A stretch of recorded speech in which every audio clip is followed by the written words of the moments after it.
രാവിലെ എണീറ്റ് കഴിഞ്ഞാൽ നേരെ ഞാൻ ആദ്യം കിച്ചൺ അടിക്കാൻ പോയി കേട്ടോ. ഇപ്പം ഞാൻ വേഗം സിറ്റൗട്ടിലെ ഡോർ തുറക്കാനാണ് ഓടുന്നത്. വേറെ ഒന്നുകൊണ്ടല്ല, മഴ പെയ്തിട്ട് മുറ്റടിച്ചിരണ്ടല്ലോ എന്നുള്ള ഒരു ചിന്താഗതിയിൽ പോയതാണ്. പക്ഷേ മഴ മാത്രം പെയ്തിട്ടില്ല. അപ്പോൾ എന്തായാലും മുറ്റടിച്ചിരണം. അപ്പോൾ ഞാൻ അങ്ങനെ മുറ്റടിച്ചിറങ്ങി. ഇറങ്ങുന്ന സമയം നോക്കുമ്പോൾ ഇവിടെ അപ്പം ചുണ്ടുണ്ട്, ഇവിടെ ചായക്ക് വെയിറ്റ് ചെയ്തുകൊണ്ടിരിക്കുന്നുണ്ട്. ഞാൻ വേഗം മുറ്റടിച്ചിരാൻ പോയിട്ടോ. എങ്കിലും എനിക്ക് എൻ്റെ ഡ്യൂട്ടി നേരത്തിന് കഴിയാൻ പറ്റത്തുള്ളൂ. അപ്പോൾ ഞാൻ ആകെ കുറച്ചൊക്കെ മുറ്റം തന്നെ ഉള്ളൂ. പക്ഷേ എന്തിരുന്നാലും അടിച്ചു വരണമല്ലോ. ഇപ്പം ഞാൻ ഇറങ്ങിയിട്ടില്ലെങ്കിൽ നേരെ 11 മണിയാവും ഞാൻ മുറ്റടിച്ചിറങ്ങി കേട്ടോ. പൊതുവേ ഞാൻ ആദ്യമൊക്കെ ഞാൻ നേരത്തെ അടിച്ചിരുന്നു കേട്ടോ. എനിക്കൊരു കുട്ടീൻ്റെ മുന്നൊക്കെ ഞാനൊരു 7 മണിക്ക് 7:15 ഇടയിലാകുമ്പോഴത്തേനും ഞാൻ നേരത്തെ മുറ്റം അടിച്ചിരുന്നു. വീടിൻ്റെ ചുറ്റുഭാഗം ഒക്കെ ഞാൻ അടിച്ചിരുന്നു കേട്ടോ. കുട്ടി അതിന് ശേഷം ഞാൻ പിന്നെ മുറ്റടിച്ചതിൽ പതുക്കെ അങ്ങോട്ട് മാറ്റി. കാരണം എന്താ വെച്ച് കഴിഞ്ഞാൽ ഞാൻ ദോശ ഇടുന്ന സമയമാണെങ്കിലും വേറെ എന്തെങ്കിലും ഡ്യൂട്ടിയൊക്കെ ആണെങ്കിലും ആൾ എന്തെങ്കിലുമൊക്കെ ആയിട്ട് എണീറ്റ് വരും. പിന്നെ എനിക്ക് ഒന്നിനും സമയക്കില്ല, എൻ്റെ ഒക്കത്തിന് ഇറങ്ങൂല. പിന്നെ ആൾ മൈൻഡൊക്കെ ആണെങ്കിലും ഉമ്മാനെപ്പാനെ അങ്ങനെ അടുത്തേക്ക് പോട്ടോ. ഉമ്മാൻ്റെ ചെടികളും അതിനിടയിലൊക്കെ കണ്ടേ മുറ്റടിച്ചെല്ലാം കഴിഞ്ഞ ശേഷം ഉമ്മാൻ്റെ ചെടികളൊക്കെ നോക്കിയതാണ്. പൂവൊക്കെ ഇട്ടിട്ടുണ്ട്, നല്ല ഭംഗിയുണ്ട്. കാരണം ഓണാണല്ലോ വരുന്നത്, പൂക്കൾക്കും അറിയാം വിരിഞ്ഞിരിക്കുന്ന സമയമാണെന്നുള്ളത്. അങ്ങനെ ഒരു തകൃതിയായിട്ട് വിരിഞ്ഞിട്ട് നിൽക്കുന്നുണ്ട്. ഞാൻ വേഗം അപ്പം ചുടാൻ വേണ്ടി പോയിട്ട് അവിടെ എത്തിയപ്പോൾ തന്നെ എനിക്ക് ഒരു ഗ്ലാസ് പാൽ ചായ കിട്ടി. ഇപ്പം ഉണ്ടാക്കിയ ചായ ബാക്കിയുണ്ടായിരുന്നു, അത് ഞാൻ എടുത്ത് കുടിച്ചു. പിന്നെ ഞാൻ അപ്പം ചുടാൻ പോയി. ഫസ്റ്റ് അപ്പം തന്നെ അസലായിട്ട് മൂഞ്ചി കയറി പോയി. എനിക്കത് ഇഷ്ടമല്ല. എനിക്കിങ്ങനെ അപ്പം ചുടുമ്പോൾ പെർഫെക്റ്റിൽ കിട്ടണം. പക്ഷേ ഇതെന്തോ മൂഞ്ചിപ്പോയി. സാരമില്ല, നെക്സ്റ്റ് നമുക്ക് ശരിയാക്കാം. പിന്നെ എനിക്ക് എന്താ വെച്ച് കഴിഞ്ഞാൽ നമ്മൾ ഈ അപ്പം ചുടുമ്പോഴല്ലോ ഒരു കയ്യിലെടുത്ത് കഴിഞ്ഞാൽ കയ്യിൽ കംപ്ലീറ്റ് കയ്യിൽ പോകണം. പിന്നത്തെ ഒരു കയ്യിൽ നമ്മളത് എടുക്കുക, നമ്മൾ അതിൽ കാണുന്ന ഹോൾസ് എടുക്കാൻ വേണ്ടിയിട്ട് നമ്മൾ അടുത്ത കയ്യിൽ പരാതിക്ക് ഇഷ്ടമല്ല, ഞാൻ ഉള്ളതുകൊണ്ട് കണ്ട് ഒപ്പിക്കും. പിന്നെ രാവിലെ എണീറ്റ് കഴിഞ്ഞാൽ ഞാൻ വല്ലാണ്ട് ആരോടും കൊണ്ടുപോകുന്നു കേട്ടോ. അത് എനിക്ക് അങ്ങനെ ഒരു ഇതാണ് എന്താണെന്ന് അറിയില്ല. ഇപ്പം ഉണ്ടാകുന്നില്ല, ഞാനിങ്ങനെ മൗനത്തിലായിരിക്കും. ആരെന്തെങ്കിലും ചോദിച്ചാച്ചിരിക്കും, ഞാൻ തലോണ്ടൊക്കെ ഇങ്ങനെ ആംഗ്യം കാട്ടുന്നുള്ളത്. ഞാനങ്ങനെ വല്ലാണ്ട് ഉണ്ടായിരുന്നു പോയിട്ടോ. പിന്നെ എൻ്റെ വയറ്റിലേക്ക് എന്തെങ്കിലും ആകണം, എന്നാലും ഞാൻ വല്ലാതെ മുണ്ടാൻ പോകുള്ളൂ. ഇപ്പോൾ വയറ്റിലേക്ക് ഏകദേശം ഒരു പാൽച്ചായ അതിൻ്റെ ഗുണം കാണുന്നുണ്ട്. പിന്നെ കല്യാണം കഴിഞ്ഞതിന് മുന്നേ എൻ്റെ പറഞ്ഞിട്ടുണ്ടായിരുന്നു കേട്ടോ, ആരോട് വർത്താനം പറഞ്ഞിട്ടുണ്ടെങ്കിൽ രാവിലെ എങ്ങനെ കെട്ടിച്ചോട്ട് നിൽക്കുന്നത്.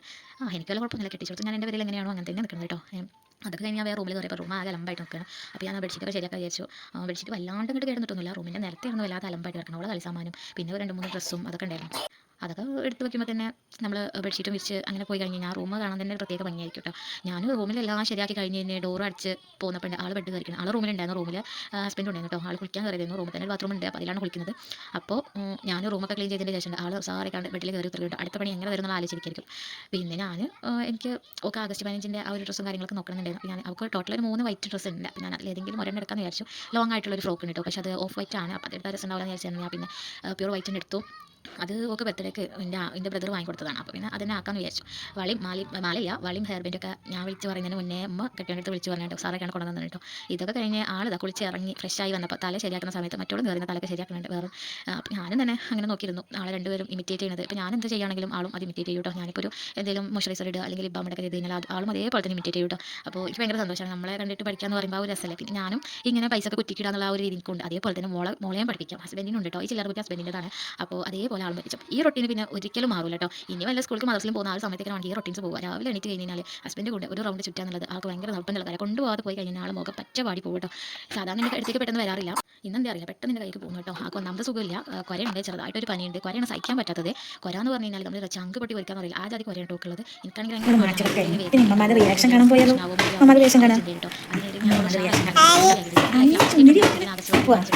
അറിയാതെ പറഞ്ഞു പോയി.